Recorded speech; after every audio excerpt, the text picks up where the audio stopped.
რატომ დუმს და რატომ არ გელაპარაკება კონკრეტულად გრძნობებზე? მიზეზი არის 1000, მაგრამ ჩვენ ვნახოთ კონკრეტულად დღეს, დღევანდელ ენერგიებში. რატომ იქცევა ასე? რატომ დუმს?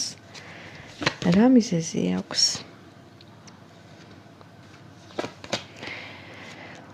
ყველაფერი ეხება თავის თავმოყარეობას და მიზეზები ამისთვის არსებობს. არსებობს მარტო მისი წარმოდგენა, რა როგორ უნდა იყოს. და ამ ადამიანმა ზუსტად იცის, რაც უფრო მეტად არ გეუბნება და რაც უფრო დისტანციურია და თქვენს დისტანციური ხართ. დეფიციტი რამდენადაც მძაფრია, იმდენად დიდი არის ვნებაც, ინტერესიც და ზუსტად აი ამ პრინციპშია საქმე.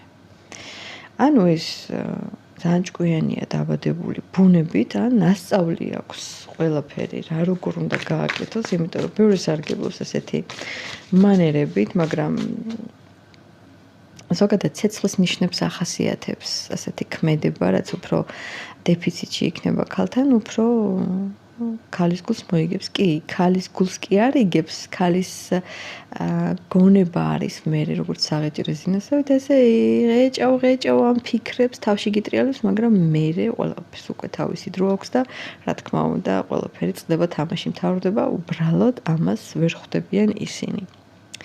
ზოგზე მუშაობს და ზოგზე არ მუშაობს. ამ შემთხვევაში ზუსტად ასეთი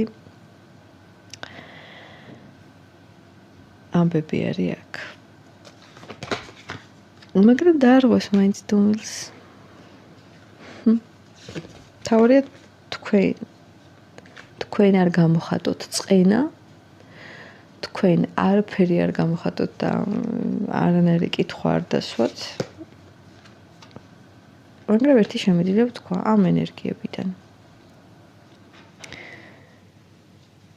სათუთი ემოციები და სათუთი გული ვისაც გაქვთ, ან დაგჭრა ამ ადამიანმა გულში, ან წინ არის ეს ყველაფერი, ამიტომ ფრთხილად იყავით.